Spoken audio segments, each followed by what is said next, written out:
Peace and grand rising to the sovereign, original, indigenous, natural, divine heirs. Today is August the 12th, 1442 on the ancient moon calendar, 1441 on the ancient sun calendar, and 2021 on the Greco-Roman calendar.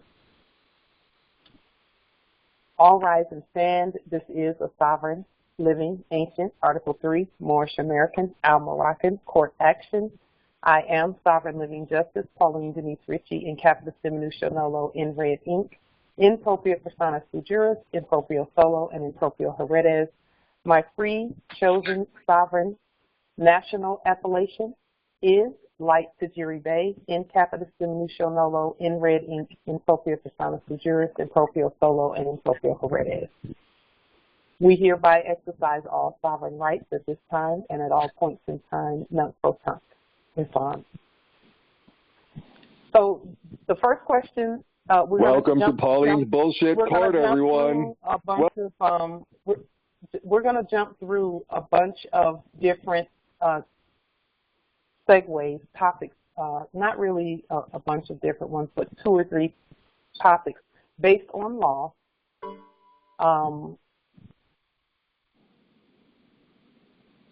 That have everything to do with the sovereign supreme law of the land, because we want to concentrate our study there. So the first, this is kind of like a constitutional pop quiz, so to speak. I had heard from the very beginning that we don't answer questions, okay? Does anyone know why we don't answer questions when we're doing our demonstrations in terms of, and now in this setting we do, but what I'm saying is, like, when we're doing our demonstrations and we're dealing with the those on our land, does anyone know why we don't answer questions when we're demonstrating our sovereign status? Islam. Islam.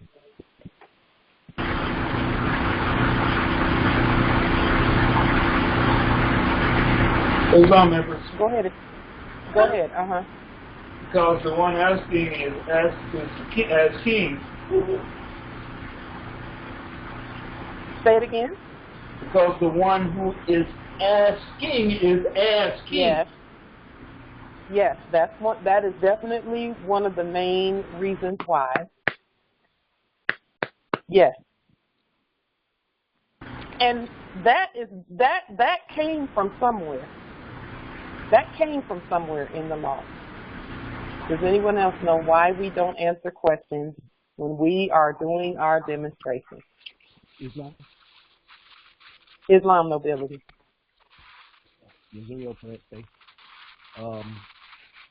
I can barely hear you. Can you speak up just a little bit? I think you meant to say ass kissing, like you're ass kissing Pauline. Go ahead, Justice Yezreel. It constitutes consent to jurisdiction. The Constitution and jurisdiction. For some reason, you sound like you're really far away, nobility. If you could put your... To answer a question constitutes consent to jurisdiction. Yes, that's another reason. Yes, that's another reason. Islam. Go ahead, nobility. Yes. Would it be because we're delegating them authority when we answer them in any kind of way? We're delegating our authority to them? All 3 of the answers that have been received so far are absolutely correct. But do we know why? Have we seen it in the law? Have we seen it in the law? Because, see, everything we say is law-based, 100%. Everything that our teachers have been teaching us is law-based. It came from somewhere. I just went to jail yesterday. It came from somewhere. It definitely came from somewhere.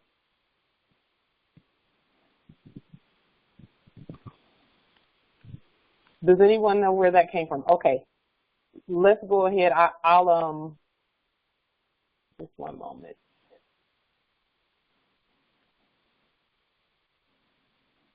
Okay, let me show you where that came from, that we don't answer questions.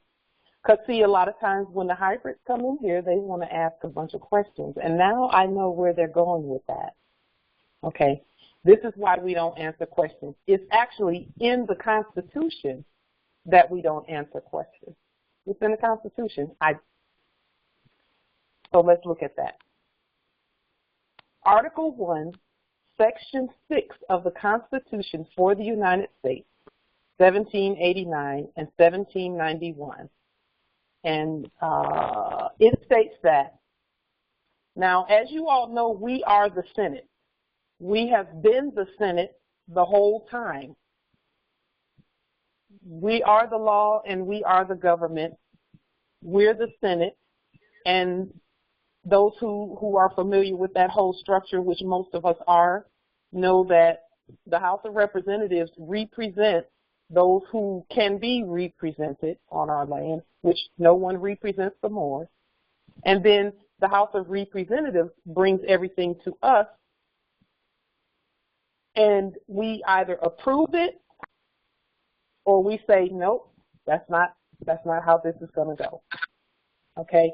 Now, here it says, the senators, Article 1, Section 6, the senators and representatives shall receive a compensation for their services to be ascertained by law and paid out of the Treasury of the United States. They shall in all cases, except treason, felony, and breaches of peace, be privileged from arrest during their attendance at the session of their respective houses and in going to and returning from the same. And for any speech or debate in either house, they shall not be questioned in any other place. That means that when we're here and we're among one another and we're having our debates and things are being brought up, yes, we always speak to one another and answer one another's questions and, you know, give the noble responses, and we point to the law. But when it comes to outside of these Moorish settings, and when I say these, I mean anywhere that Moors are gathering, we can talk to each other freely, as always, because we're sovereign. But outside of that, when we're out there demonstrating, we shall not be questioned in any other place. And that is where the hybrids were saying things about, oh, you should always question authority. Well, they were saying that when we were asleep. Now that we're awake and we're demonstrating, we don't answer questions because they're not even supposed to be asking them. It's against the law. It's against the law. Did you know that? That it's against the law for them to question your authority? Yes, it is. It's right there, hidden in plain sight. So now, let's move on, because I said we were going to be going through just a few things so that we can get to the meat of our meeting tonight, which is the provisional government. We are preparing to get the provisional government active and moving, okay? We're already governing and everything, but we're already governing. But we want to go ahead and continue in that vein and put some things in place, okay? Another thing I'll point out about the Constitution and that same section, Section 6, did you all know that we are not supposed to have jobs under the corporation? Now, we can work. Of course we can work, but we were only supposed to work for ourselves and not under the corporation. Did you know that that is in the Constitution also? Let me point that out real quick and put it up on the screen as well, because this is important.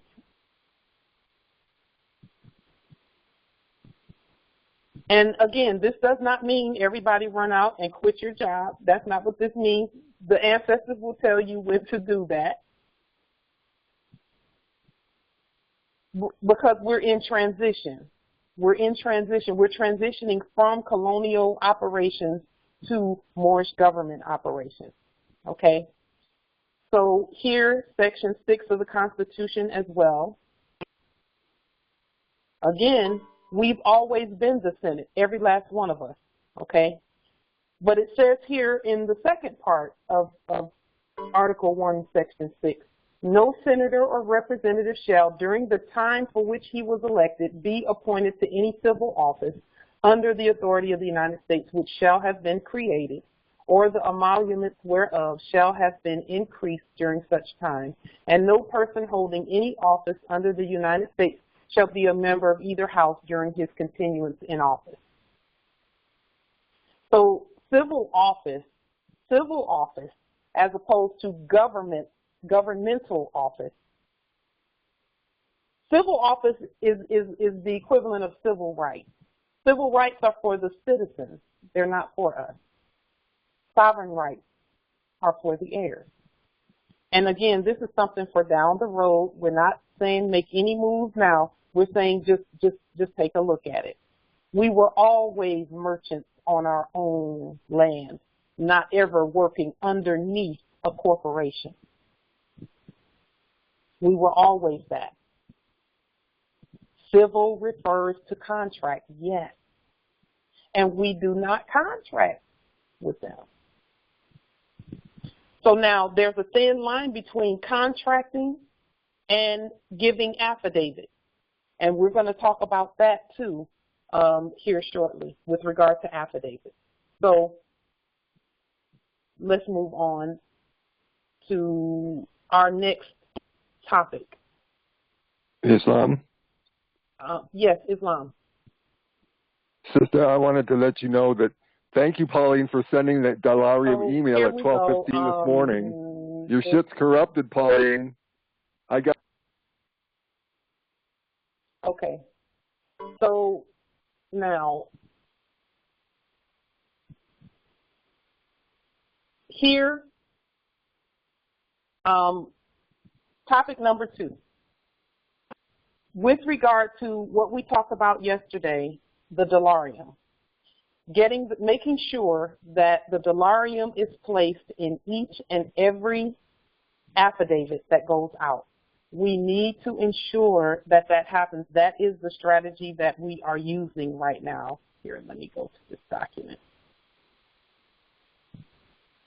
Okay, that is the strategy that we're using right now because it's highly important. We're using the same strategy that the Service Corporation used.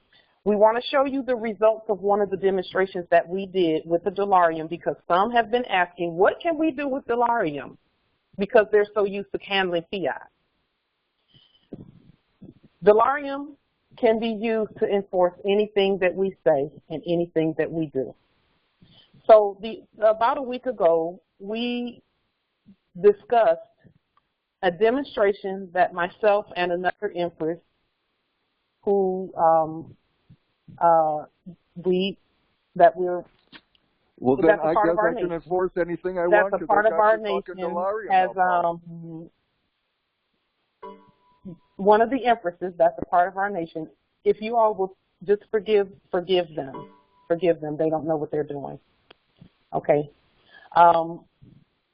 So one of the empresses in our nation, who's a very powerful empress, she had gotten, before she really knew who she was to the extent that she does today, she had gotten a ticket.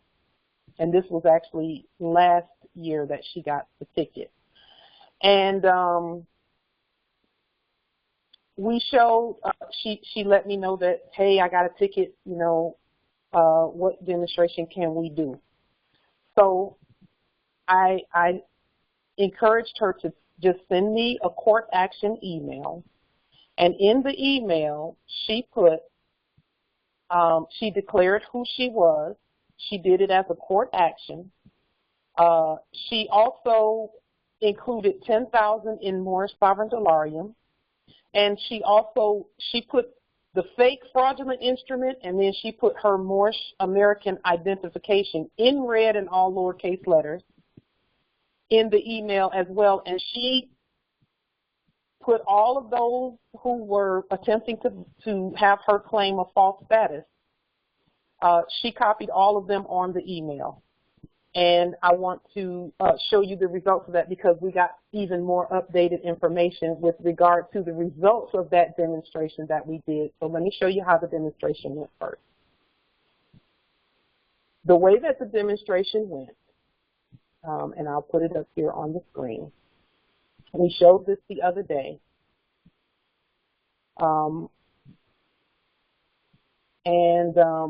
Hopefully you can see on the screen here, this is the email that she sent to me, and she copied all of the fake fraudulent ones who were doing the fraud and attempting to get her to be someone that she is not. And so she put in this email, greetings, this notice of fraud and identity theft is being sent to Justice Pauline Denise Ritchie in capitis diminutio nolo, in red ink, in propria persona sui juris, in proprio solo, in proprio heredes, at the Moorishe American Consulate and the Clerk of Courts for Miami-Dade, as well as all other parties, have been copied in this email, so update your records accordingly. She did the court action, all rise and stand. This is a sovereign living Article 3, Moorishe American Al-Moroccan Consular Court action. She stated who she is. She stated that she is in capitis diminutio nolo in red ink, which is very, very important because that actually gave me the witness ability as well as the ability as a justice along with her, because she's a justice, all Moors are justices. And it gave me the ability to further recognize her. She recognized herself first. That's the most important thing. When we know who we are, that's most important, okay? So here, this is the email. This is partially the email that she sent to me, and then she copied all of them. And then I came behind her, and I did the same thing. I did another court action from our government to the ones that were doing the fraud, and I said, all rise and stand. This is a sovereign, living, ancient, Article 3, Al-Moroccan, Moorishe American Consular Court actions, etc. Stated who we were, and then we said a couple of things that I would encourage you to put into your court action when it comes to making sure that identities are properly established, okay? Here it says parties in this sovereign, and it's right here, parties in this sovereign action have been properly identified. Now remember, I did this in ancient English, okay, and read. To those previously doing business as corporate persons and to corpses, you are now standing, and I put you in blue, and I put you with one capital Y because that's putting them in subject status. So they're going from corpses to subject status. And I said, you are now standing as living subjects in the court of God, which is what we all are. This is what the Christian religion and the Christian government is based on. And when I say government, I mean they are civil citizens, okay? They're the executive, judicial, and legislative branches are based on this particular scripture, and they will tell you that. So it's important that we quote this scripture often. It says here, you are now standing as living subjects in the court of God. For it is written in Isaiah 33:22, for the Lord is our judge, he is our lawgiver, the Lord is our king. It is he who will save us. When you put that scripture in any of your court actions, they know exactly that we know who we are and we know who they are. We know that when we gave them the roadmap to establish legislative, executive, and judicial branches of government, that it was based on that and the ancient record. It says here, the people who are this sovereign living Article 3 consular court do recognize the empress in capitis diminutio nolo, in red ink, in propria persona sui juris, in proprio solo, in proprio heredes, as the sovereign, living, breathing, ancient, Moroccan, Moorish American national of noble bloodline and birthright. The Empress is not at war. The Empress is at peace. She is not a nom de guerre in black ink nor capital letters. She is the living.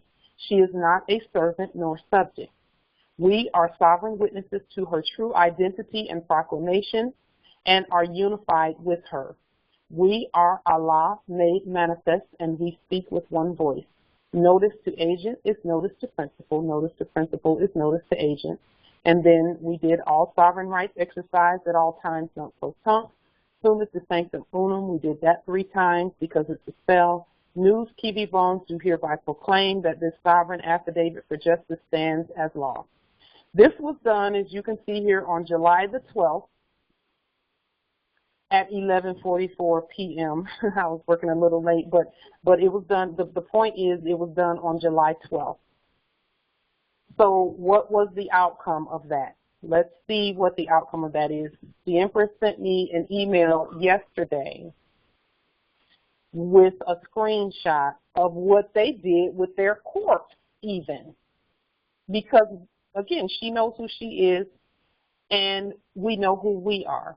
So let me put on the screen the outcome of that.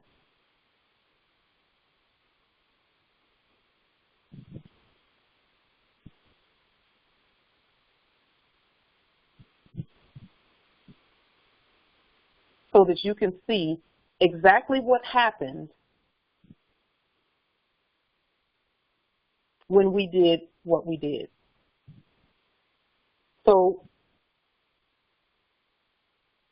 just one moment. This is the outcome of what happened. This is the screenshot of the event that happened. Hopefully you can see this on the screen. I want to point a few things out. The Empress, you know, even though when the event took place, she did not proclaim her status because she didn't know it, okay, to the extent that she does now. When this came back up, she was able to state who she really was because by then she knew, which was last month, okay? So this is the outcome. Here, right here, the case action says here, closed. And then it says here, attorney of record, no attorney on file. It also says here that a plea was entered. Now, a plea was entered by their court. That means they put it in there, not her. They did. It's up to them to correct their record. The disposition, they dismissed the officer, and the case is closed. It says here, disposition, dismissed officer. Case action, closed. And then down here, they even put the officer's name as the witness. Here it is right here. So the officer was the witness to his own crime. And then you can see here, amount due for their court, none. Penalty assessed, 0. Due date, none. Traffic, school, whatever. This is all things that have to do with their court. But they had to correct their records when we corrected it. And when she corrected it, actually, she needed to do it first. So again, no one can save the Moors. Moors save themselves. Period. Moors save themselves. Then the rest of us stand together and we say, yes, that's our brother, that's our sister, we're the court, we're the people. And no, you can't ask us any questions about that because you already know who we are. And then they correct their records the same way they did when I went into the POW camp in February. When we came out, they were speaking in blue, in capitis diminutio minima. And on the email that we showed you of their response, they spoke in blue as well. Okay? So we want to, and again, there was 10,000 in dollarium put in there. I'm 100% certain and positive in my knower. This is not a belief. It's not a feeling. It's a knowing that the dollarium is the key to our demonstrations, because that's the only thing we had not properly rebutted was the fiat. We needed to properly rebut it, and she actually signed the dollarium and scanned it into the email so that they could see that a proper payment, a go-back payment, had taken place. What can they do with that but do as we command? They can't do anything but do exactly as commanded when the dollarium is involved. And that's why I say put the dollarium with, even if it's just one dollarium, put it with your documents. Any documents that you put out there, put it with them.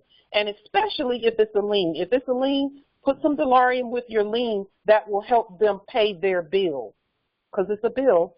So that's what we're going to talk about here briefly too. And then, because we're working our way up to provisional government and the changing there of that whole transition happening, because we're in full swing with the transition. So now, what we just showed you with regard to the ticket, the dollarium going in, and all of that, what we just showed you is the subjects accepting what we say. Acceptance is the key to all successful demonstrations. Acceptance. So let's talk about acceptance for just a moment, because it's going to be, because see, when people say, what can you do with the dollarium? You can do everything with it.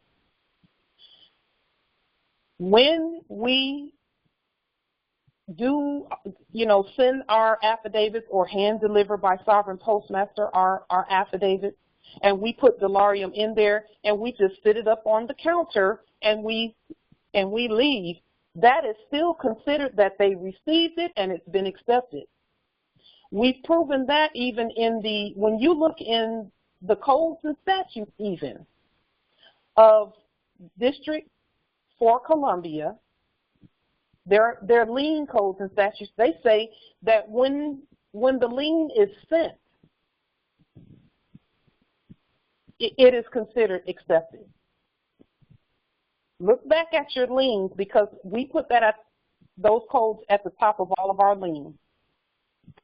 Go look back that when the lien is sent and it has a number, a tracking number, it's considered received and accepted. So acceptance is what we're talking about here. So let's talk about that briefly. The strategy that we are employing now for all that we do is a strategy of putting dollarium with everything. Attach dollarium to all affidavits at all times to include liens, court actions, commands, titles, anything that's going to those that are the subjects that are custodians of clerk of the court records and recorders of deeds and all of that. Put dollarium with all of it, in alignment with Article 1, Section 10 of the Constitution for the United States, 1789 and 1791, because, again, we're staying on the law with everything that we do. We're going to keep pointing to the law. Simply deliver the court action documents, and all of your liens and court actions and titles and all of that should have that court action language at the beginning of them. So deliver that and track and publish delivery methods and tracking numbers if applicable. And we can make our own tracking numbers, by the way. When we deliver them ourselves, we should assign a tracking number that we have developed for ourselves, and then publish that.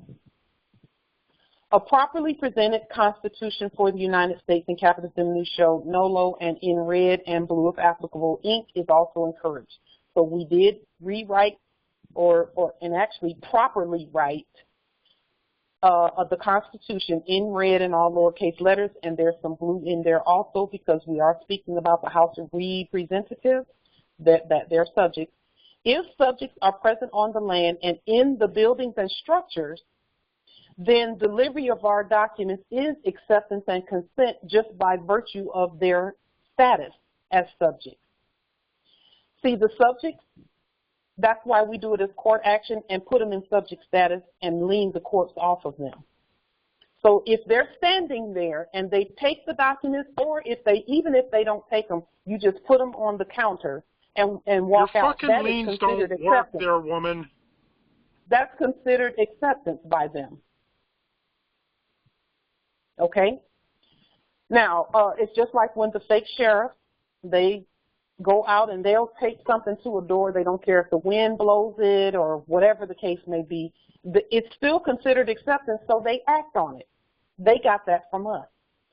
An unrebutted affidavit stands as law, and we've posted here on the screen the case law that has to do with that. It's Aetna Investment Company v. Chandler Landscape and Floral Company, 227 MOAPP 1750 SW2D 195 from 1932. Okay. So now let's look at the definition of acceptance so that we know that what we're saying is also affirmed by definition. Acceptance as a noun, an accepting or being accepted. That's number one. Number two, a receiving with approval or satisfaction, favorable reception as the acceptance of gifts. Number three is the part that we're really focusing on. The receiving of a bill of exchange or order, and order, command, same thing, in such a manner as to bind the acceptor to make payment. This must be by express words. That's why they've been able to get away with the things that they were getting away with. They would send a bill of exchanges, bill of attainder, fake warrant, fake summons, etc. And it would bind whoever they send it to, and that's important too, because they can't send it to us, they only send it to their corpses. But it would bind their corpse to make payment. And then this must be by express words. That's why what we say and what's on our documents must match, because they already know that it creates a trust and it creates an exchange, it creates commerce, and etc. But because and it creates a contract unless you're speaking by affidavit. When you speak by affidavit and you put that dollarium in there and you give it to them, it doesn't matter whether they say, oh, no, we can't take this. Because, see, they've said that in the past where we would hand them something and they would look at it first. And if it's in their hands, they've already accepted it. If it's in their hands, they've already accepted it. And that is why we would just go ahead and walk away, because we already know. Okay? So, just one moment.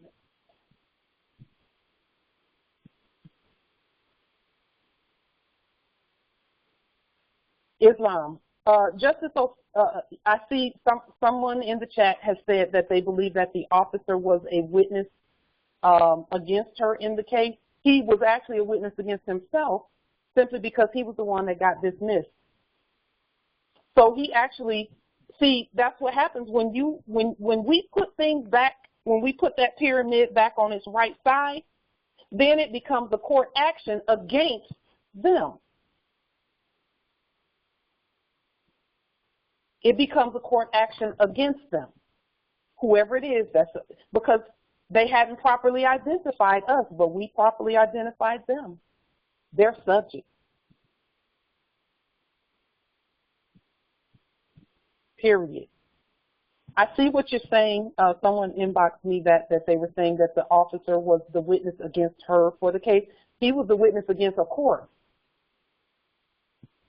And then the living spoke.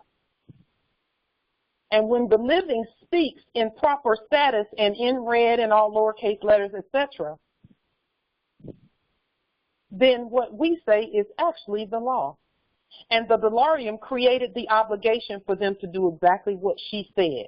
What she said, I witnessed it, but she did the work.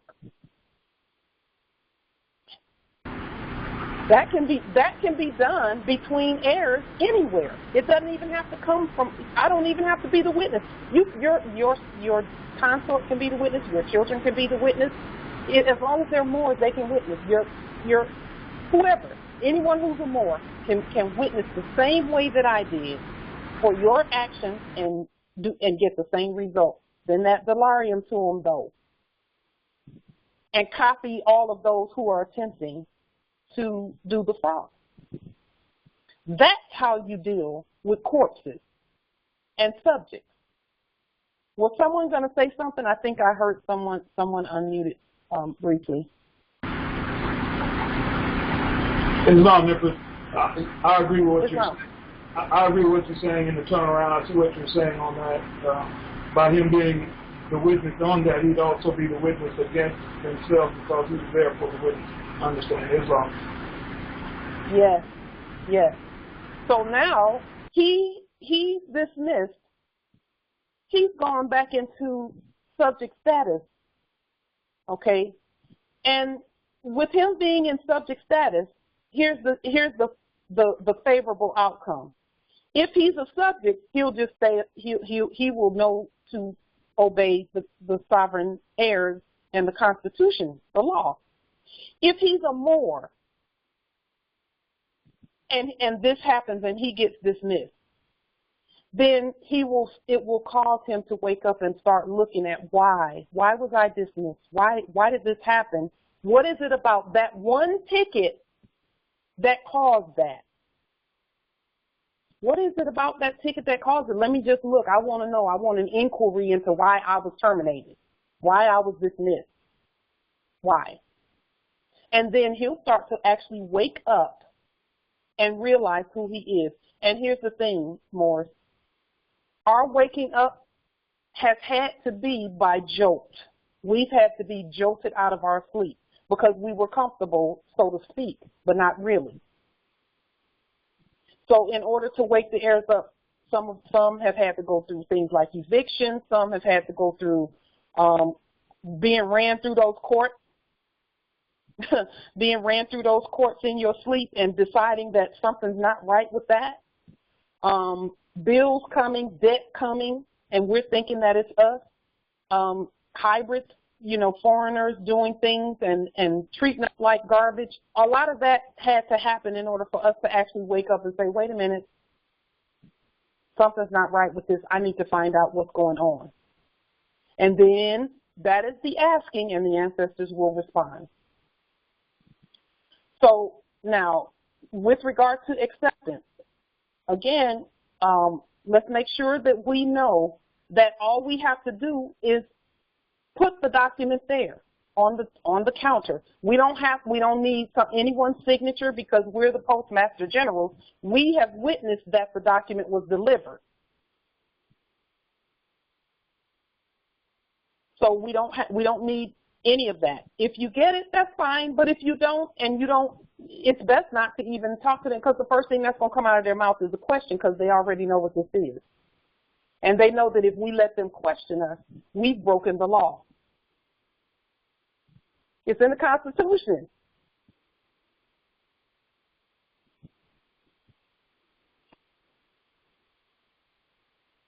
It's the law. And so here, number 3 is also stating that acceptance doesn't have to be a happy, yes, I received this and I'm so glad to get it from them. Acceptance is by express words, our words. It doesn't say their words, it says our words. It says words, and we know that it's by our words. The receiving of a bill of exchange or order in such a manner as to bind the acceptor to make payment. Now, we've been giving them liens and things like that. We have to give them a way to pay, and that's why we put dollarium in there. And put a nice high number in there. Be generous because you can print off some more. Put some more in there, okay? Give them what they need to pay their debt, okay? And then they can work off whatever it is that they need to work off. This is actually what the Bible and the Bibliothek and the ancient records and the hybrids have been talking about with regard to redemption. Redemption of lost souls. We're redeeming them by putting them in living, causing them to rise from the dead, out of that dead corporate status, debting the corporate status, and then giving the subject redemption. Redemption is a financial term. And it said in the last days that the Christ was going to do that. So now, let's go a little bit further on the redemption piece, on the acceptance piece. And agreeing to terms or proposals in commerce by which a bargain is concluded and the parties bound. And again, this is from a dictionary written in black, so of course they're going to put their own spin on some of the things. But when it talks about an agreeing, we're talking about the Constitution. They agreed to the Constitution. They agreed to that, didn't they? From the very beginning? Yes, they did. So any agreement is that.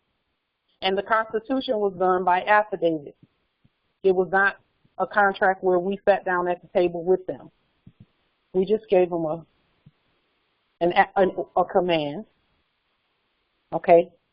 So now, let's look at Merriam-Webster 1828 definition of acceptance. And this will prove further what we're saying. Definition of acceptance, you can look at number 1, the quality or state of being accepted or acceptable. The quality or state of being accepted. That states that acceptance is not, they don't have to agree for it, just has to be done. It just has to be given. And if there's no rebuttal, proper rebuttal, not rebuttal by, somebody questioning, or status has to be determined before they can rebut. Because a rebuttal is actually a law term. It's part of the court action. And our affidavits already establish who they are and who we are. Number 2, the act of accepting something or someone, the fact of being accepted. That's important. Number 3, and agreeing either expressly or by conduct to the act or offer of another so that a contract is concluded and the parties become legally bound.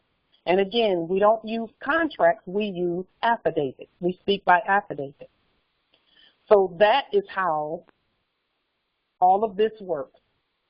We just give them, just put it on the counter and walk out. That is acceptance.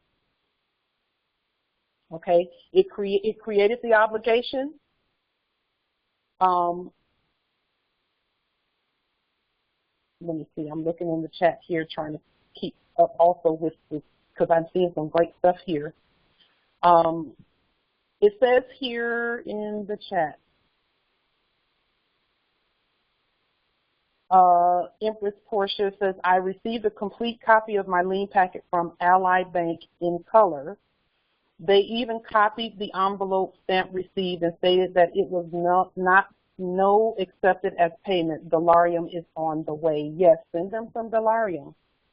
Send them some dollarium. Because that's actually lawful money. Okay? And again, Empress, is good you put that there, because again, they're saying we can't accept that, but they can accept dollarium because they're a bank. Banks need proper payment. Proper payment is dollarium. Proper payment is not fiat. That's how come everyone who's been banking and using fiat, everybody's hurting. Everybody's hurting. Okay? And anyone who says they're not hurting, they're lying. Islam, Empress. If you're sending money, wouldn't that mean that you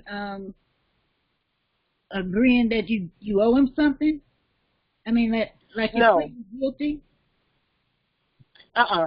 No. So what you're sending them is credits in order to pay them, for them to pay their debt to you.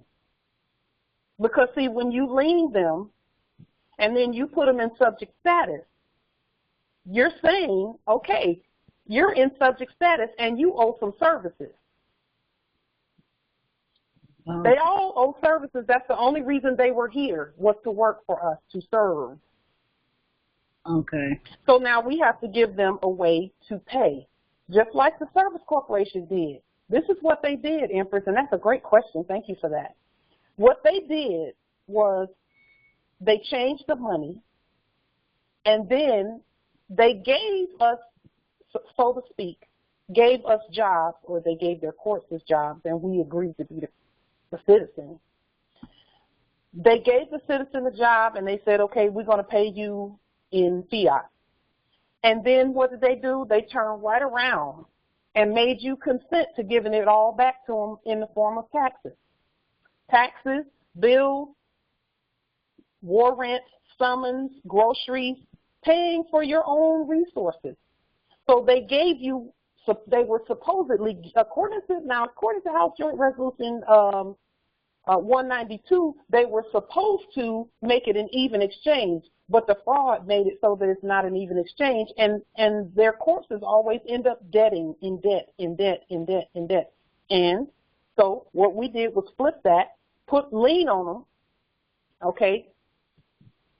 Put a lien on them, put them in debt that they'll never be able to pay, and then and you're debting the corpse, which removed the corpse out of the situation altogether, and now it's just you and a subject standing there. And then you give the 100 million in more sovereign dollarium. Well, guess what? That creates obligation also.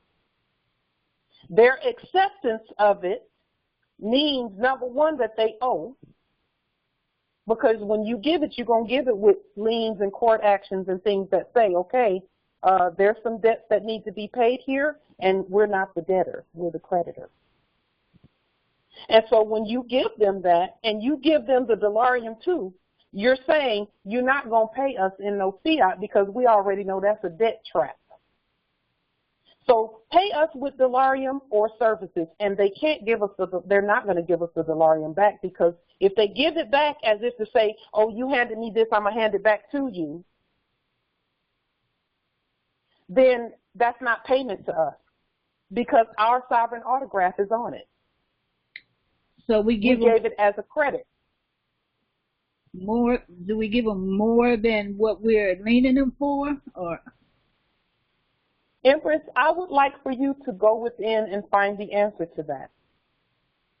Because either way, even if, but think about it, if you gave them even one dollarium, that created the obligation. They've given away whole swaths of land, so to speak, on paper only, because they can't really do nothing with land. But you've seen where they would do some exchange for something, some great big building for $1. Mm-hmm. They know that it created the obligation and the contract. Okay. They know that. So you can, it doesn't matter how much you give them, but Empress, it will help in our demonstrations that we give them an amount that makes sense to us. It needs to make sense to us. So what amount is it that makes sense to you in terms of the exchange and what is going on? What services are they providing? So then give them something that would say, okay, you're providing this service, you know, and just you can just think it through. This is the service that's being provided. Okay, I'm going to need 100 million in those services over the next 10 years. So you can determine what you think is fair in terms of what to give them. Either way it goes, they're still obligated to you, because you not only redeemed them from corporate death and raised them from the dead, you've now given them a way so that they're no longer a debtor, they're just a servant. So you redeemed them. Because we don't want the subjects to be debtors. We got rid of the debt system. We just want them to serve like they were intended to do, right? Yeah. But we have to give them a way to even fulfill our commands. They can't fulfill our commands if they don't have the resources to do so, right? Yeah. Well, I don't think I'd give them too much. Of course not, Empress. Of course not. If you don't want to do that. It depends on how you know, and that's why I said go within, because if I give you a number, you're not going to go by what you're being told from the inside. So I don't think it's appropriate for me to give you one, because you just affirmed that you're going to go by what you're being led to go by. Yeah. Right? Okay. And that's how we should be doing things, by what we're led first. Yeah. That's why we don't tell sovereigns what to do. We just make suggestions. Well, thank you. I yield. Yes, Islam Empress. Thank you for that. That's beautiful. Going within. Now, I will tell you from my perspective, and some might say I'm swaying a little, but this is just my perspective. Everyone is sovereign. They can do what they want. From my perspective, I give freely, because I've been giving freely the whole time anyway. I give freely because we can always print more. So we just give and give and give. And here's the thing about giving and giving and giving. When we give, we're fulfilling the prophecy that says that when the Jews, and again, we're not those fake ones. We're actually the elect, the real chosen. When the chosen are asleep, all of the nations can eat and they prosper. How much more when the chosen wake up? That's in the biblioheliotheque. I paraphrased it, but it's in there. Where when we, the chosen, wake up, all of the nations of the earth will be blessed because we're awake. And that's why everyone could not wait for us to wake up, because they already know everybody's going to be set because the Moors are awake. And again, we're not mad at the subject. So where should they I be had a corporate curse sending and a the corporate dollarium spell put on them. They had a corporate curse and a corporate spell put on them that they had no authority or power to remove off of themselves. When you see those ones that calling themselves patriots and sovereign citizens, which don't exist, and all of that, those are subjects trying to get that curse off of them, but they can't do it unless we do what we're doing. They know they don't have the authority to do it. They can try, but they haven't been able to do it yet until we stand and do what we're doing now. And now, only now is the curse being removed.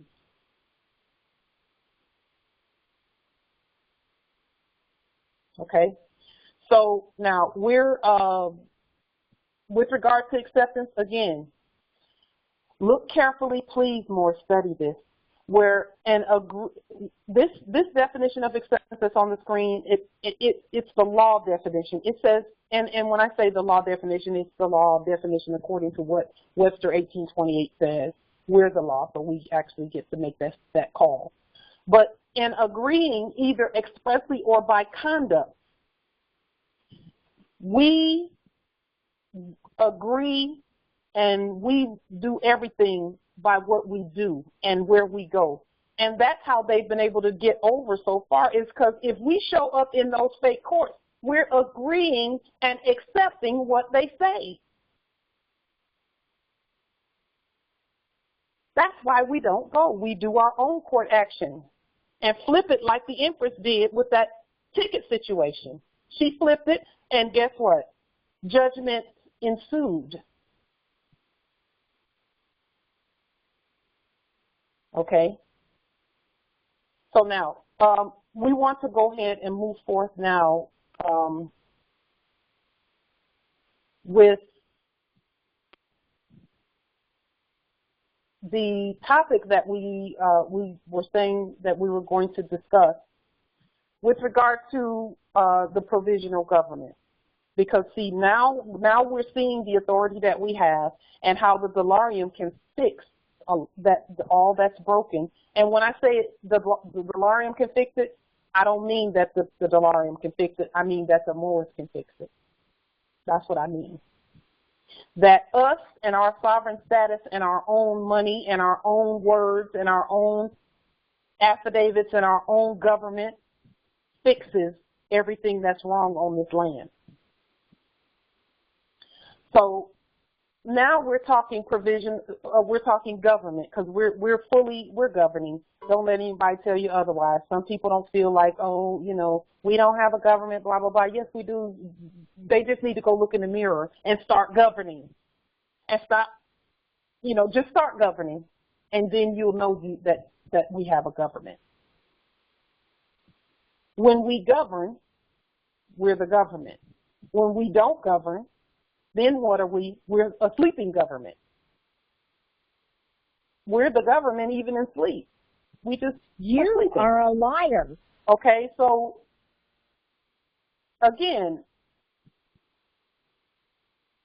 we know we've been the government. That's why they kept trying to get autographs from us. So now the provisional government. We need this. Let's take a look at a document that I found, and I'm so grateful to the heirs who put comments under the videos, because we look at the comments that are under the videos. And especially when you're putting resources and things and saying, hey, take a look at this, hey, take a look at that.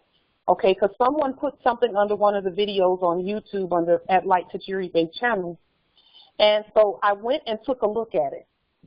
And of course, it was what the ancestors wanted us to see.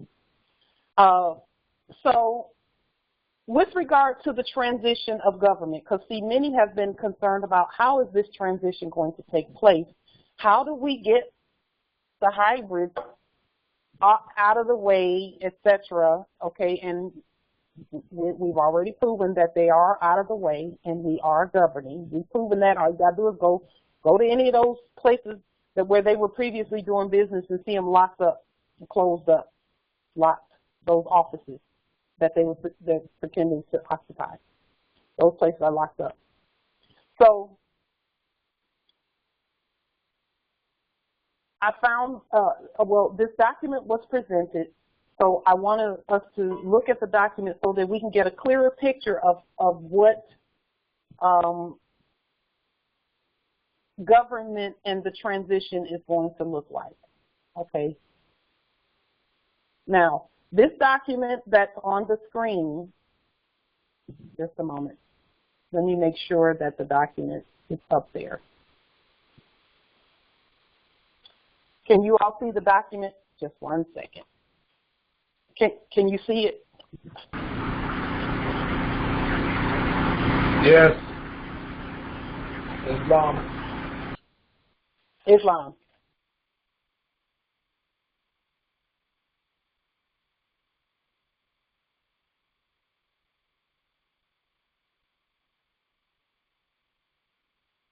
Okay, take a look at it.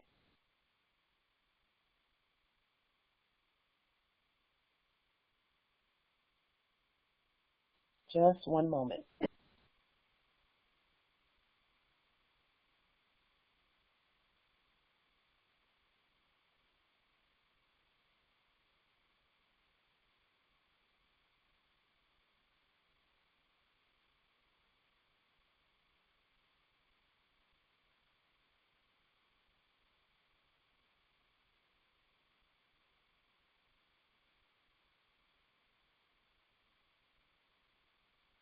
Okay, I'm going to put the link to the document in the chat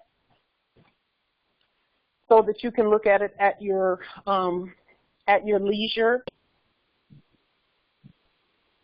and read through it. It is a historical document, and the title The title of the document is Papers Relating to the Foreign Relations of the United States with the Annual Message of the President transmitted to Congress December 3rd, 1912. So this document is absolutely talking about it is a United States document, okay? Here is the link to it.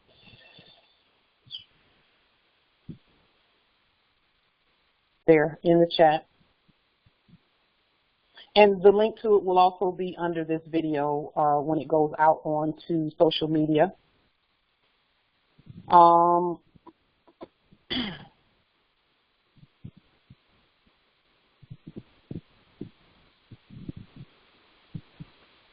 So let's take a look at it, because this document absolutely describes exactly how this whole transition of government takes place. So let's take a look. Again, the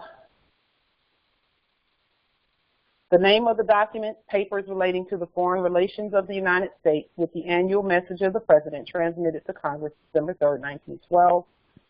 Revolution, abdication of the Manchu rulers. Why would something about the Manchu rulers be in the records of the United States? I know. Establishment of a provisional Republican government. What does the United States have to do with the Manchu rulers' Republican government? What do they have to do with it?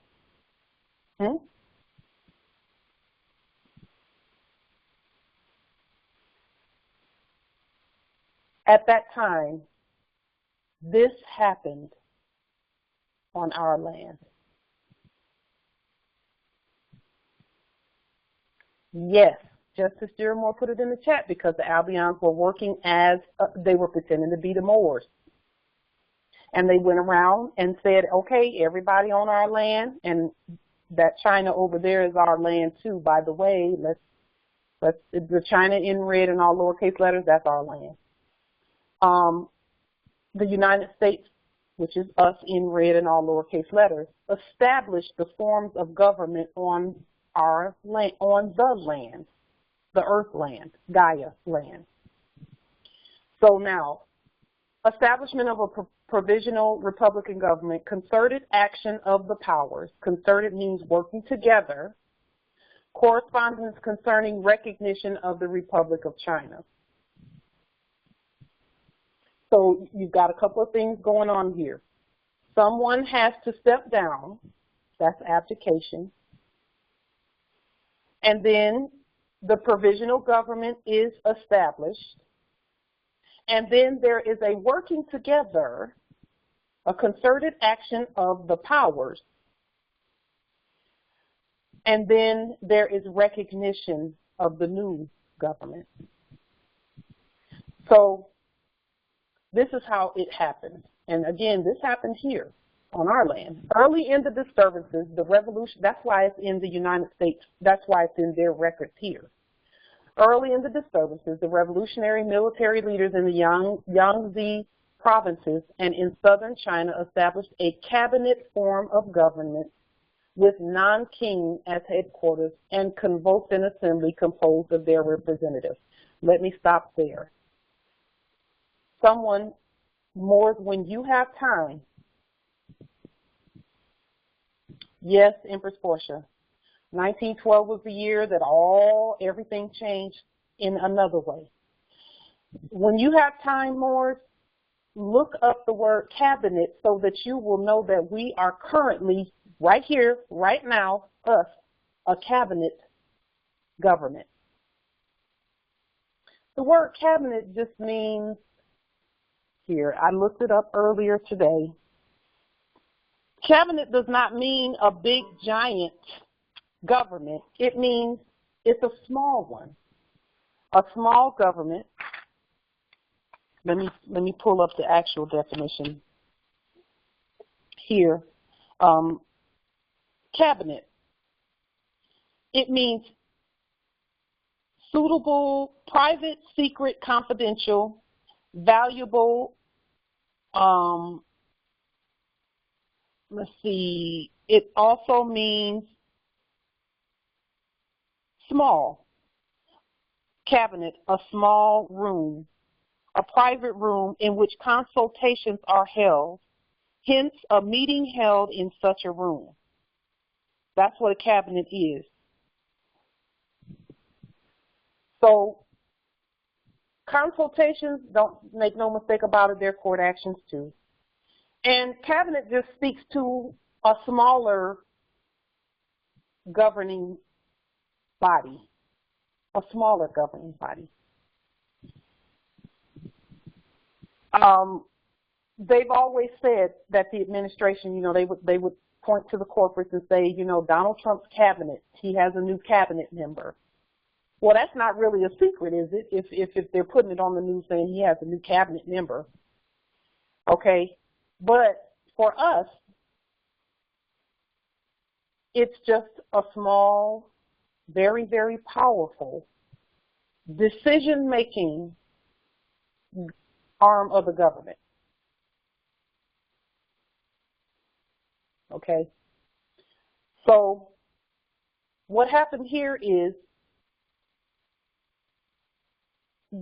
a cabinet form of government was invoked. A small group that said, we're the government. And this is after some disturbances, revolutionary military disturbances. Make no mistake about it, lien, court action, and new money is all government behavior. It's all government behavior. So then it says here on December 29th, 1911, this non-king assembly unanimously elected Dr. Sun Yat-sen provisional president of the Republic of China. And he was inaugurated on January 1st, the fall of the Red House. Remember that. January 1st is the fall of the Red House. They picked that date for a reason, 1912. On February 12th, the Manchu emperor abdicated.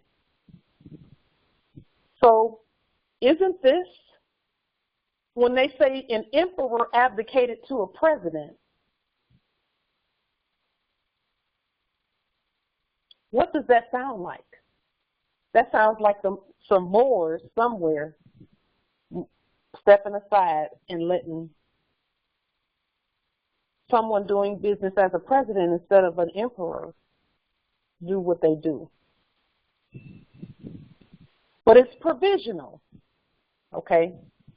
Provisional president. On February 12th, the Manchu emperor abdicated, vesting the sovereignty in the people, declaring for a republican form of government, and appointing Yuan Shinkai to organize such a government.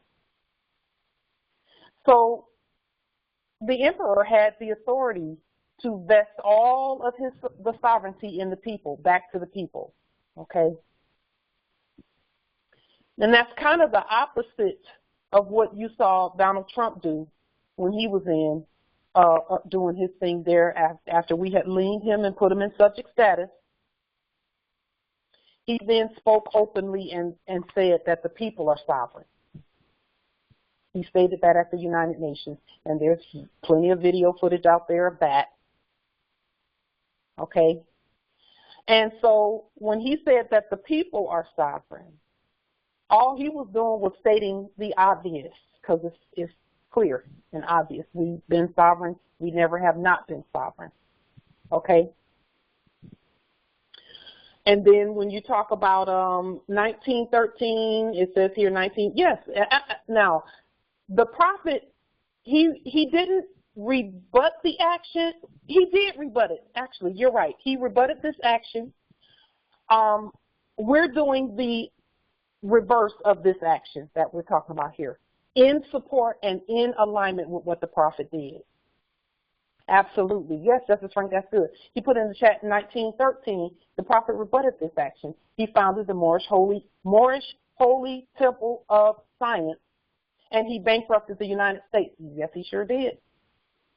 He sure did. And we're doing the exact same thing, because see, what did liens do? Well, they were bankrupt even from when the prophet did it. And that's why I don't get when people say, oh, your liens don't work. Our prophet liened them way back then, and they've been bankrupt ever since. All we did was say the same thing our prophet said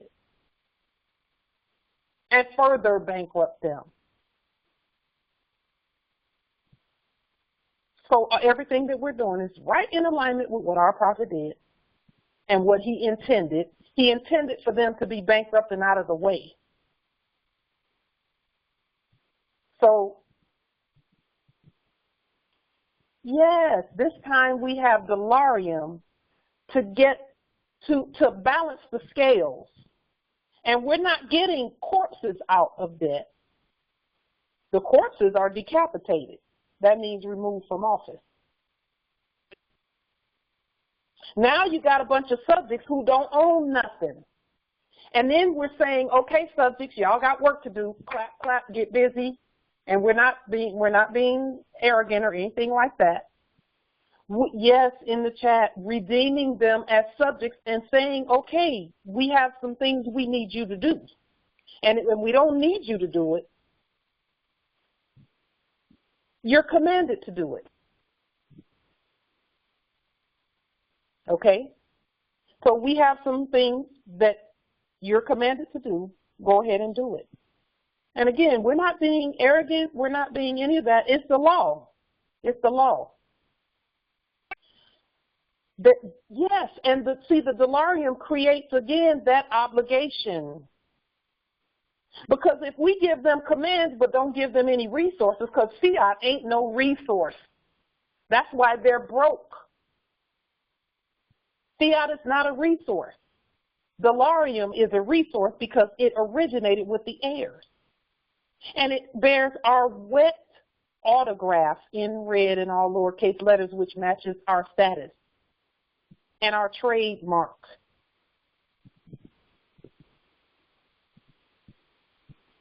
And Justice Yermo, what you're saying there, all the ships are waiting in ports and on the high seas for the economy to start rolling again now. Yes, but guess what, Morris? We have got to get dollarium out far and wide. Far and wide. In order for everything to start moving. The corporate, those resources known as grocery stores, they need some dollarium, but you got to get it to the headquarters, to their headquarters by court action affidavit and leaning the corporate status off of them so that they can do what they need to do for the Moors. They will bring in healthy foods and things. But we got to do our part, and they can't do it without the resources. That's what the dollarium does. Send them some actual dollarium.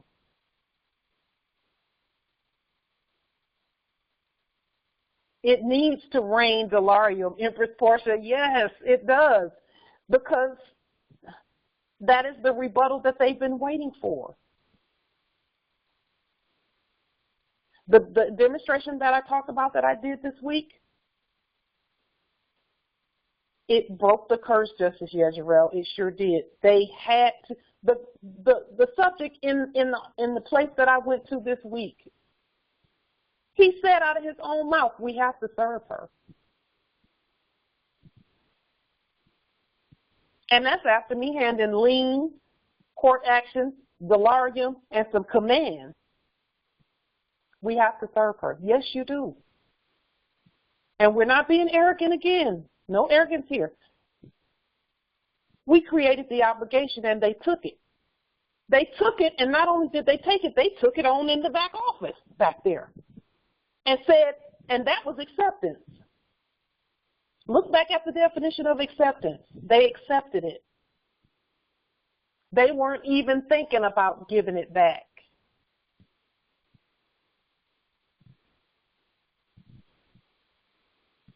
They weren't even trying to do that. They weren't even saying we can't take this. and it had 100 million in dollarium in it, which was a pittance based on what their task is. So we got to get them some more, and we know how to do that. We got some more affidavits coming. So now, the only way that something like this where the Manchu emperor abdicated and vested the sovereignty in the people, declaring for a republican form of government, all they're saying there, because see, they're leaving a whole bunch of words out. What they're saying is that the Manchu emperor took his form of commerce and said, I'll take my form of commerce with me, but the people get to choose what the next form of commerce is. The people get to choose how they want to do commerce. Vesting and investing are financial terms.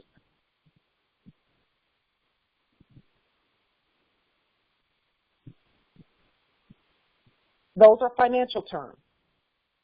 So he said, I'm going to take my form of commerce with me, but the people get to choose what's next. And if they choose the one that we've been using, then that's what we'll use. But in 1913 and 1933, see, this is the deal. This is key. Our prophet was bringing forth commerce lawfully, but the people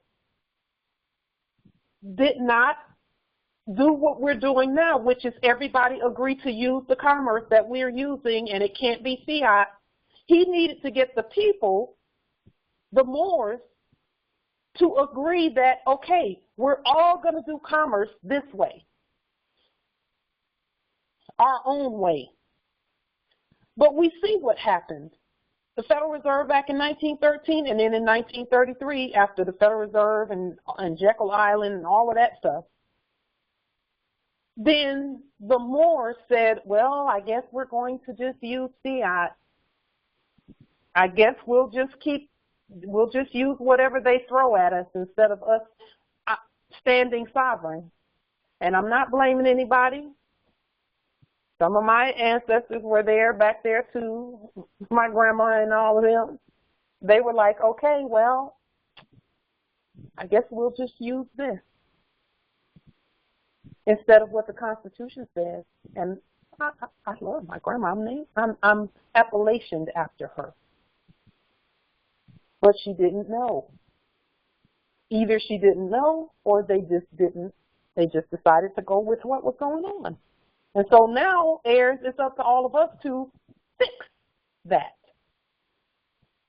and take it the way that we're taking it, outside of capitalism, using our own money. And you see that it works. But you won't know that it works for sure until you do it. So when sovereignty is vested in the people, as it always has been, that's why we can do what we're doing, and we don't have a bunch of foolishness going on at our front door over printing money. Okay? And even the subjects honored the money. They honored it. And they said, you know what? They're the court. We have to do what they say. It has to be, Empress. Empress Portia put it has to be from the top down. Yes. That whole cabinet government thing is top down. It's also the Republican form of government in that what we're doing is we gave the subjects some commands. That is the Republican form of government because we are the people. It is real lawful money. Absolutely. So, Sun Yat-sen, he stuck with our dates of January 1st being, he switched it from March to January 1st. Let me make sure that I'm saying this correctly. He switched it from March 21st to January 1st, stating by that move alone that he was not going to go the way that he should have gone. Okay? So I'm showing you this because we're reversing this. Now, the ones doing business that were previously doing business as government, they've already abdicated, so to speak. Now, they never were the real government, but all have abdicated and moved out of the way, all of them. And now we're governing. And we've always been governing, we're just doing it in the way that we know to do it. In other words, in the way that is the law. That's why we keep pointing at the law when we make a move. We say, okay, there it is in the law. That's it. So now, on February, we have to know what abdication looks like too, in order to know that we are in full-scale government mode. Look the word abdication up, and you will see that the hybrids have abdicated, so to speak. And again, I say so to speak because they never were the government we are. Look the word abdication up and see when you get the description of what abdication is, it will tell you that that has taken place. I'll go ahead and read the definition that I have here. I have that 1828 Webster's as well. And actually, we can just put that in here on the screen as well. Let's see, where is the Webster's?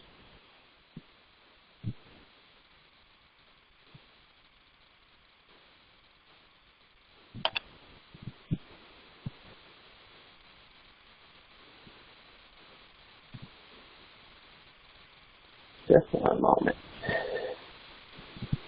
So let's look up abdication on the screen here.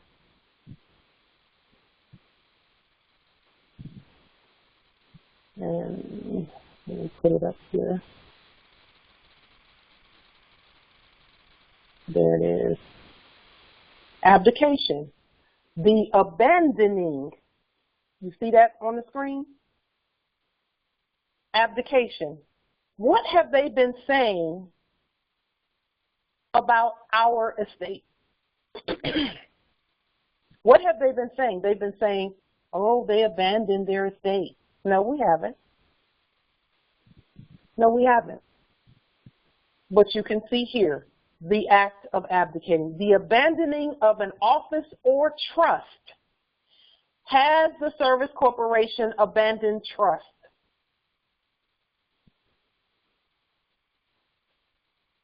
Have they?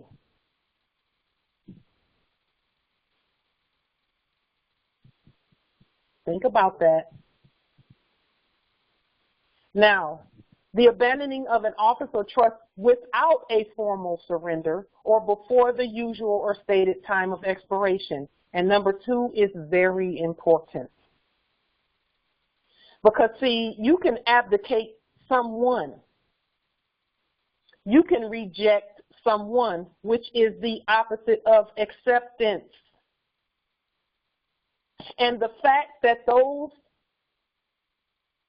courts, those inferior courts, accepted the dollarium and the Empress's court action and her authority and her power,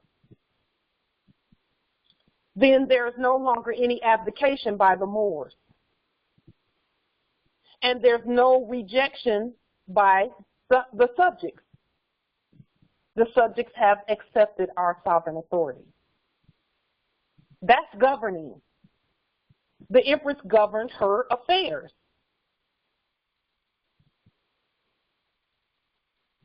And see, abdication is an action. That's not something where you stand up and hold a golden scepter and say, I hereby abdicate my throne. No. You're not doing your job. That's what abdication is. Somebody ain't doing their job. Are we doing our job, Moors? Yes, we are. Yes, we are. Is everyone proclaiming their status and doing demonstrations and doing documents and sending things out and making proclamations and doing court actions on the public record? That's governing. That's our job. That is our duty. That's our responsibility. And each one must do that for themselves. Then we witness one another's authority. And we say, yes, we recognize our brothers and sisters. Yes, we recognize them. We're all in the same jurisdiction. See, when them hybrids say, oh, we don't recognize the Moors, they're saying they're not in our jurisdiction. We can't see them. Oh, if you can't see them, that means you can't violate them. Ooh.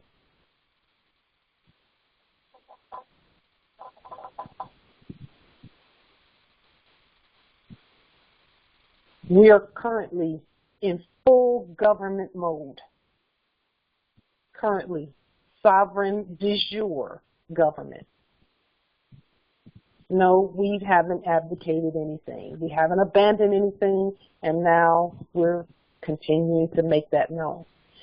It's funny because our Grand Sheik said about 2 or 3 months ago, he said on the public record there at House of Reawakening Minds, he said, look, sometime around August, things are going to be picking up. And he was right. How did he know?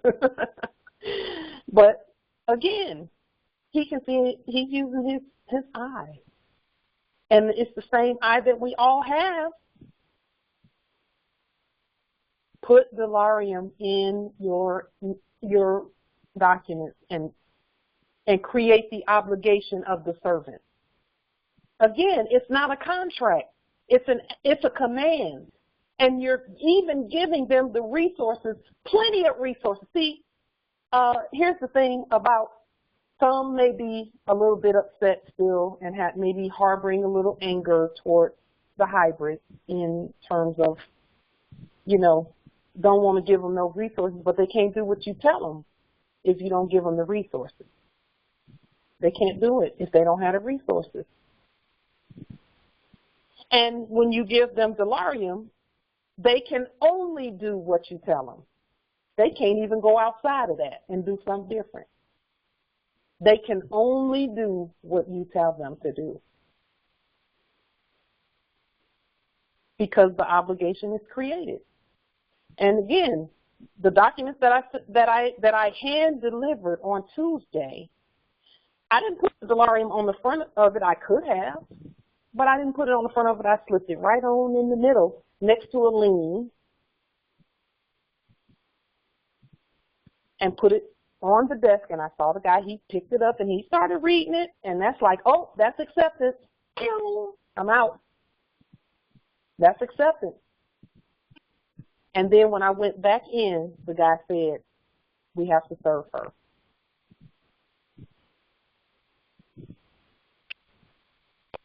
Now, in closing, in pausing this call until our next call on Sunday, I would encourage each and every Moor, please, please, please start sending your documents and an original dollarium, even if you're notifying 5 different people, or 5 different subjects. Say if you're notifying the policy enforcers, you're notifying the sheriffs, you're notifying a custodian that's the custodian over property or whatever. Put original dollarium in each one of those notifications. That's why we can print as much as we need. Put original dollarium in there.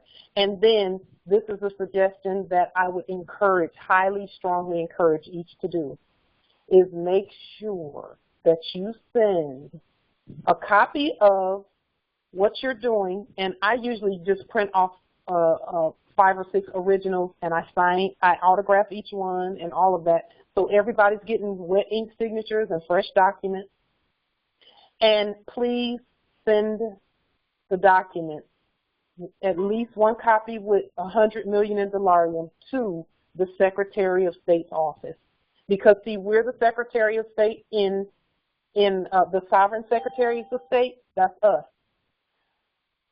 They are the subjects and also the custodians of abandoned property. So when you're talking about domiciles and things like that and evictions and things like that, send dollarium to them so that they can do what you tell them to do with regard to that property. Send them a lien on the property, a lien on their office, and you can put it all on one lien, and there has to be a lien on the social and the court's name, the black name, in capital letters and black ink. Lien that thing, whatever they were pretending to call you. And then send fresh dollarium, signed, red ink autograph, write red thumbprint to everyone. Islam.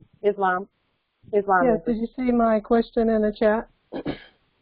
I did not. I've been trying to keep up with the chat, but I've been unable to do it. Because I know in the beginning you were saying everything was going to be done by email.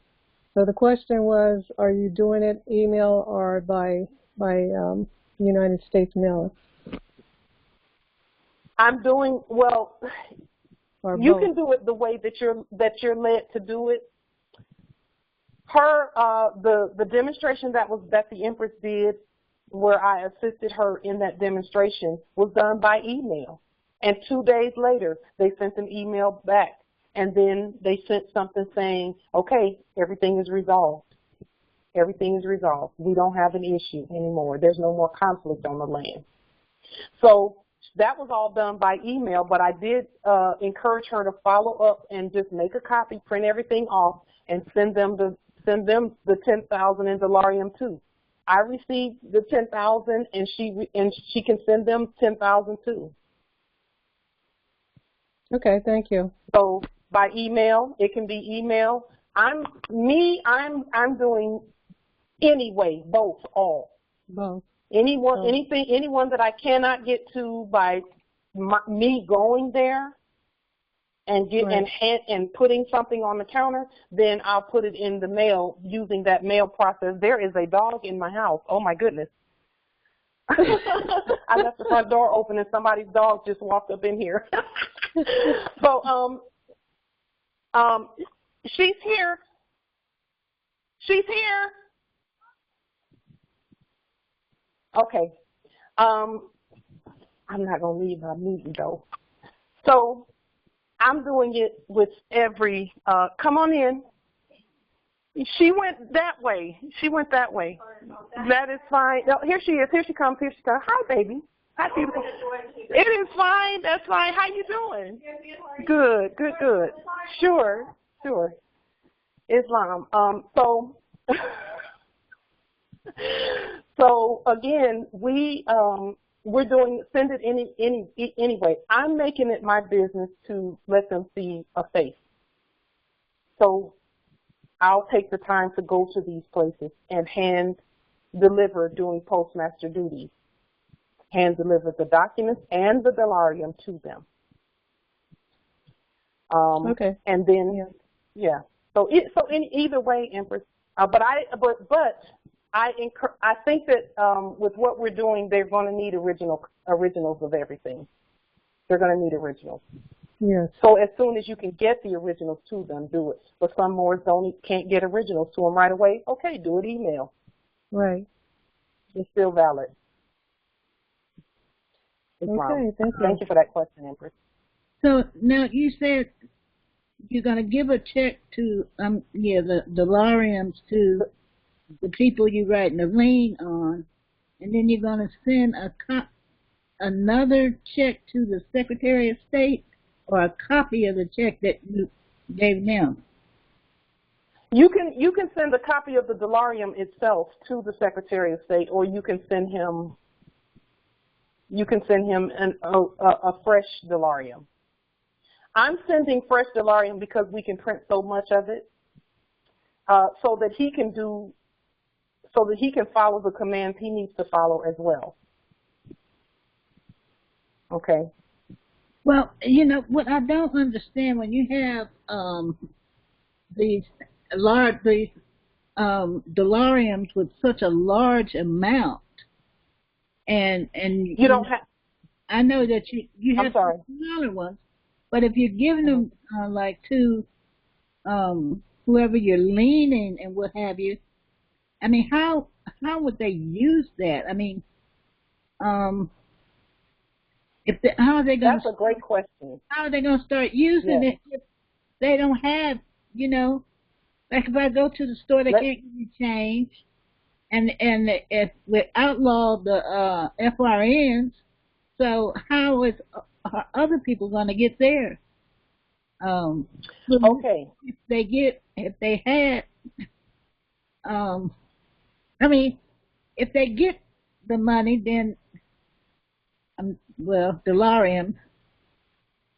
I just don't understand how you would get change, how other people would use it. Okay, so the things that we're doing right now are getting the big, heavy lifting done.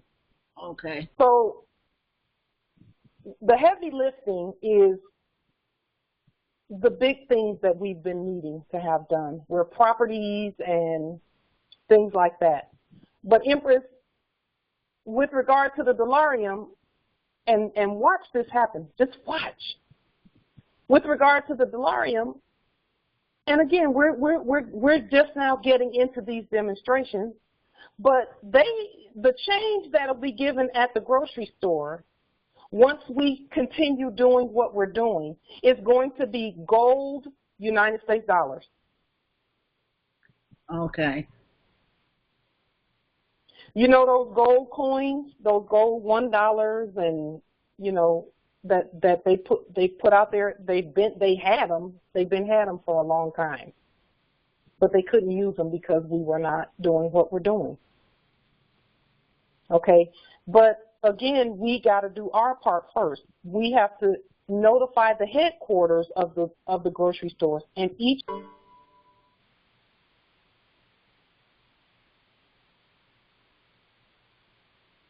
Did we get disconnected?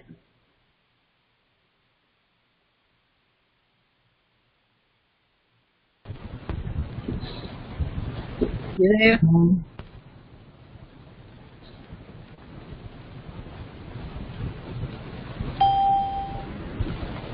She'll be back, Empress. Thanks for emailing me the moot money, Pauline. I use it on Seesaw to wipe my... She was...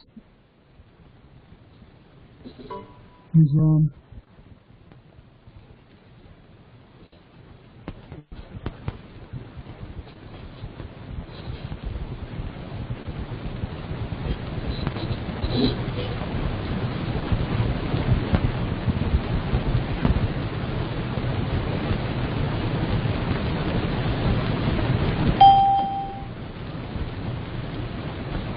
Islam, can you hear me?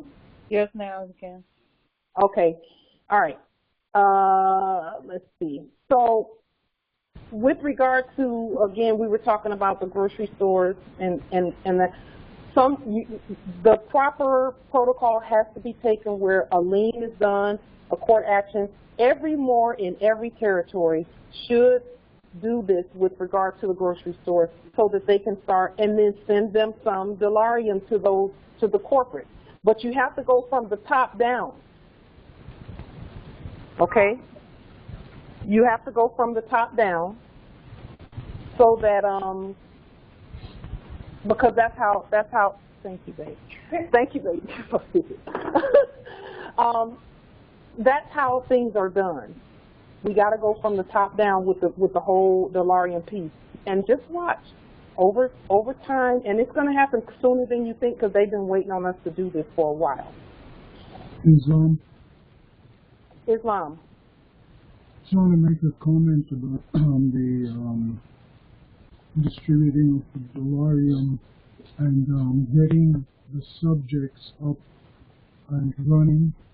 We can never for 1 second forget how many of our people are being held in captivity by them And these things must be made contingent on them freeing our people. Because the people, the ones, there are many that do not have any reason to be held in there, but because the people have the guns and they figure they'll, keep them there. I'm not talking about the ones that are doing things that need to go to it. And we need to, when we're doing all this stuff, we must always remember to the Hebrew first and then to the Gentiles. They are the Gentiles, and we need to remember that, which is how the whole thing gets started and ran properly. It should be a part of the conversation, and that's why I bring it up. But it's okay if you feel it's out of place, but I think it's not out of place at all. It's absolutely in place. It's absolutely in place. So I'll say this: when I first woke up and I was talking to our Grand Sheik about how things were going to unfold, he said that the heirs who are on the front line will have their burdens relieved. So the ones that are doing the demonstrations, we're creating our own remedies. So it's going to automatically come to us first. And when I say us, I mean all of us. It's going to, but the more that are not doing anything cannot sit by and let us do everything. They actually got to get up and declare who they are too and demonstrate that. So again, the hybrids have been trying to free themselves, but they can't uncast the spell. We have to do it because we created them. Okay? And the thing about the dollarium is they can't use it if they don't have a red signature and red autograph in red and all lowercase letters. If they don't have that authority, they can't use it. If their right red thumbprint is not worth anything, really. That's exactly. So when we sign them, when we are the ones autographing and putting our prints on it, that activates it. When we activate it, as the court, we must also activate the other side of it. That's my point about it, that, we can look at all, but we must look at the whole picture. And the point is, let my people go. Not when you're ready, now. This is what Islam. Mindset. I yield. Islam, yes.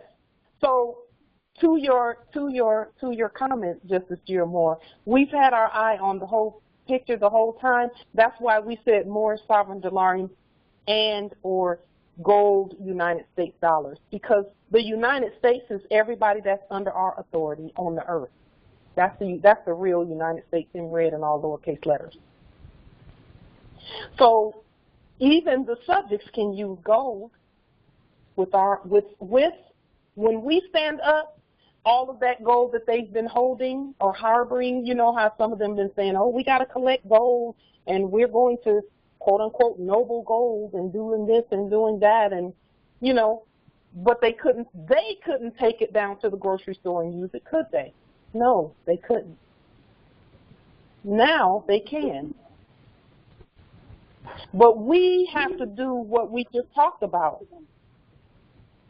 Lien, court action, dollarium to the corporate, the company headquarters of, and name whoever it is that's there. Name the custodial subject. Name them. The ones that were previously doing business as CEOs, their subject, their custodian subject. Put them on. That's where you're sending dollarium. To the subject saying, stock the stores with healthy, living food, and when we come in, and again,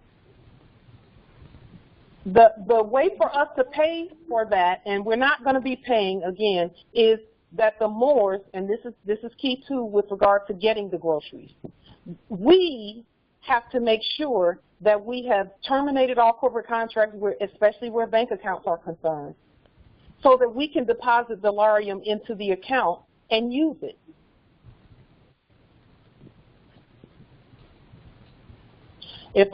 There's some things that I'm not going to say on the call right now with regard to even my own sovereign resource account. But I'll tell you right now, the things that we're doing, we're absolutely doing the right things, and we'll be able to swipe and use cards just like everybody else, just like we've been doing in the past, except it's going to be on our own terms using lawful money. But we got to get there, Moors.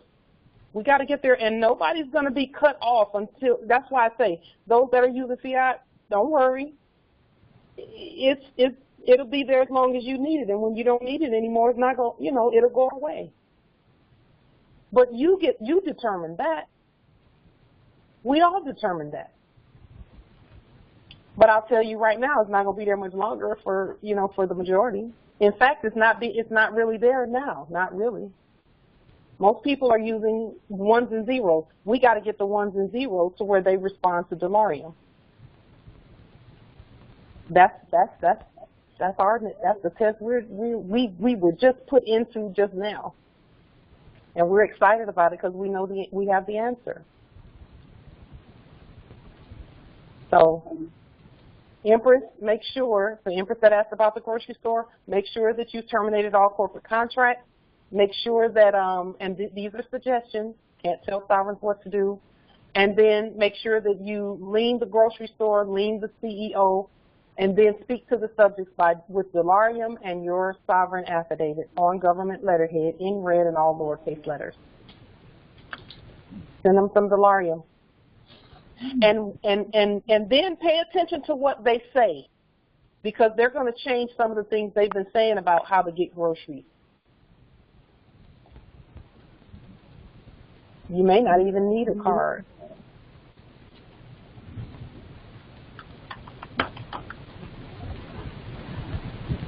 Are there any other questions about the dollarium and how to get the daily, day-to-day things that we need, including domiciles and conveyances and all of that? We know what we got to do.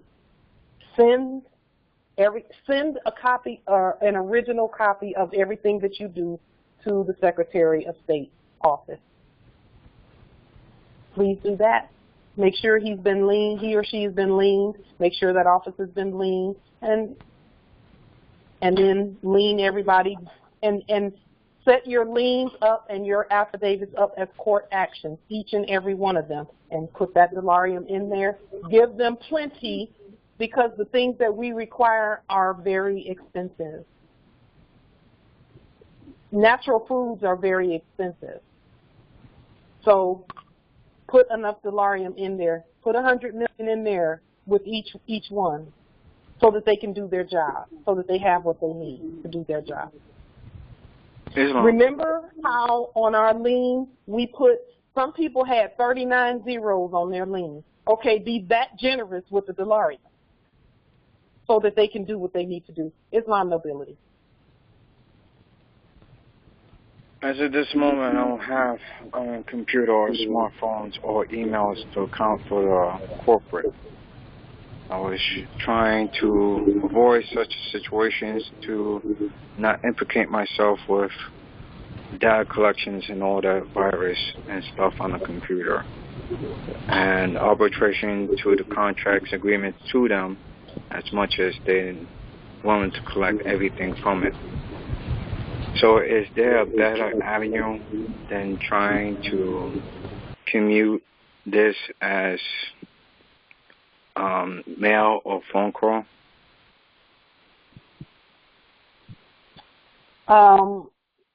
Let me say this about that. Do it however you can get it done. But in the interim, go within and speak to whatever it is, whatever energy it is that says that you don't have that, so that you can get what you need. Now, I will say that everything that we're doing is calling all of us outside of our comfort zones from what we were comfortable doing when in our sleep. If you were uncomfortable because you're worried about phones being tapped and computers being, you know, whatever, do the liens and the court actions, and that you can do at the public library. Or you can have another Moor to assist you. However, Moors, we're not supposed to be doing people's paperwork for them. That's to the other to the Moors out there. You're not supposed to be doing their paperwork for them unless they don't have any hands to do it themselves. In other words, they literally are you know, without hands. Okay, then we can be the hands for other people. But we're being called outside of our comfort zone, and so do it however you are comfortable doing it, because, again, we've done court actions over the phone. But we do speak by affidavit, and so there will have to be, you can even handwrite your affidavit. So if you don't have a computer, handwrite what you need. You can go to the library and print out the letterhead and then write in red ink what you want to write and send it. Are you okay with writing it out since you don't have a computer? I have no problem writing it out. As additionally, to show proof that I did the documentation, and I like to submit the forms to saying I am a Moor. This is another, if you have a fax, I could do a fax by using another form of accounting, so they could fax it, but I don't know if you accept it. That's why I was trying to set up a mediation. You don't know who will accept it. You don't know who will accept it. Well, I'm just trying to show as proof I am, you know, you saying before to show proof that you are more by showing identifications and the paperwork. So you would get the dollarium, so to say. That was one instance. Okay. So you're a Moor by bloodline and birthright, period. That's number one. A paper won't change that, whether you have it or not. Paper won't change that. But it's just showing the connection, that's all. But if you, so you're saying you want it to manifest on paper. Right. So then you can write that out in red and all lowercase letters. And with regard to your identification, only when you're ready, if you decide to, you can print your own ID at the library, or you can partner with another Moor and they can assist you that way. And that is actually what I would encourage you to do, is partner with another Moor. And they can mail it to you, because do you receive mail? Yes. Okay. So they can mail it to you. They can print it up in their own computer, and then when they send you what they printed off on their computer, you can just find it. And it's your ID can be a piece of paper with your photos, your autograph and your right red thumbprint, the seal of our nation, and your information, your mailing location. You can do that. That can be done on a computer at home. You can do that. Because, you know, we get it. We get what you're saying. Some Moors don't have computers. Some Moors are incarcerated. Some Moors are, you know, whatever the case may be, but where there's a will, there's a way. It can be done. So that's why I say, with regard to your documents, you can handwrite your documents in red and all lowercase letters. And state, even if you don't have government letterhead, if you can't get to the library and get government letterhead, just write at the top of your paper in red and all lowercase letters, the Moorish National Republic Federal Government.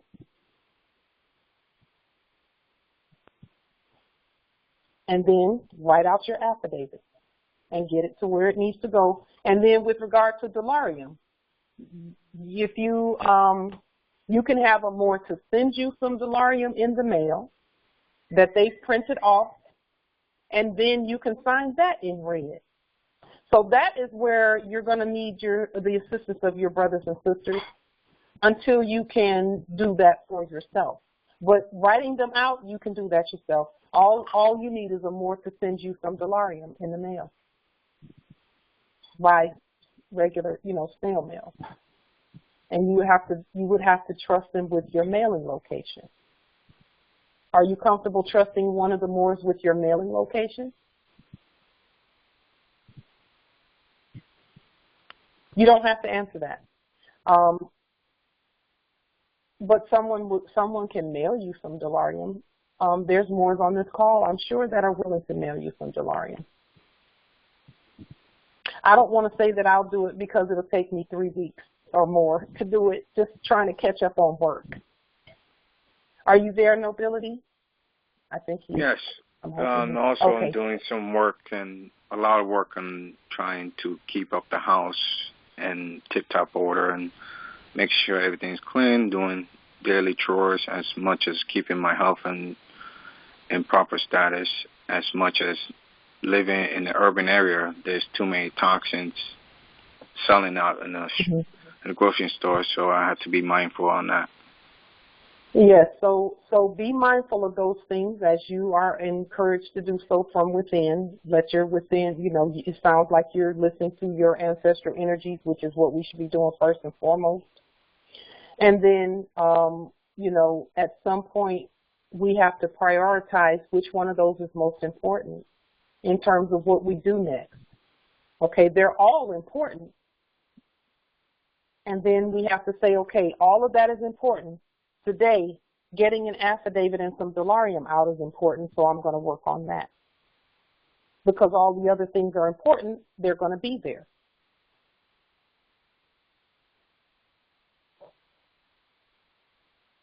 Are there any more on the call who would be willing to assist him in just mailing him some dollarium that you printed up?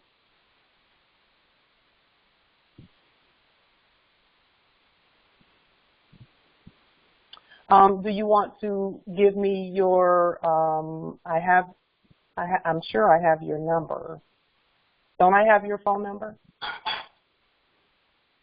You did call me once before.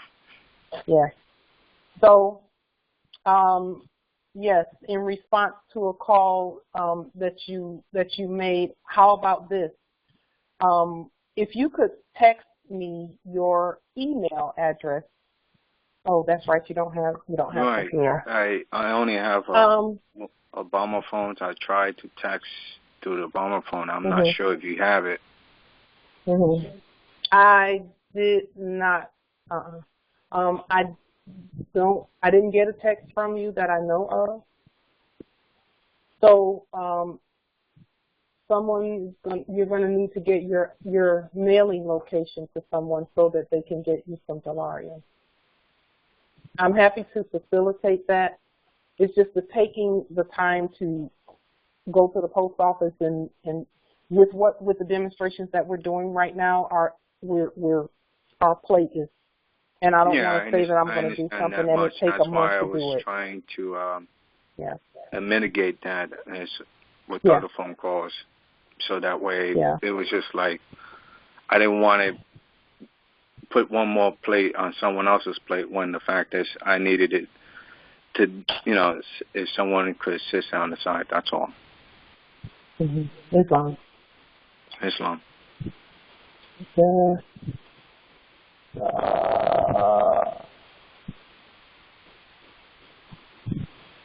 What is your first appellation, Nobility? Diall. Diall. Okay. No, right. It's Diall. Okay, Islam. I believe there was. Okay, yeah, Islam. The justice that inboxed me, I hear you. Islam. I wanted to acknowledge that as well. Okay, so are there any other questions, comments, any wisdom, etc.? Okay. With that being said, we're going to stop here or pause here, and then we'll meet again on Sunday. Really quickly, any Moors out there that are doing Moorish government, that are governing, and you're saying, you know, you're a government, please take a look at the Constitution where it says that we should be meeting at least every 3 days. And then please have, you know, because I know some Moors do calls once a week, some Moors do calls once a month, some just do it whenever they feel like it and they say we're a government. Your government, just according to the Constitution, just a suggestion, can't tell other governments what to do by any means, but I just want to put it out there so that we're all on the same page with regard to alignment. We need to hear from more Moorish government more often is what I'm saying. And according to the Constitution, we should be meeting once, at least every 3 days, unless there is agreement among you not to. Okay. So with that being said, peace and grand rising to the sovereign, original, indigenous, natural, peace divine, shared. Islam. Peace and grand rising, Moors. Islam.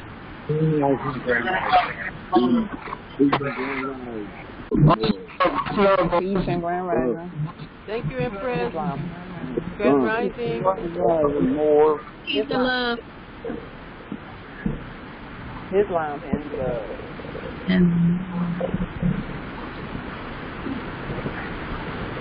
So, Sister Light, did you get a big case? Yes, Islam.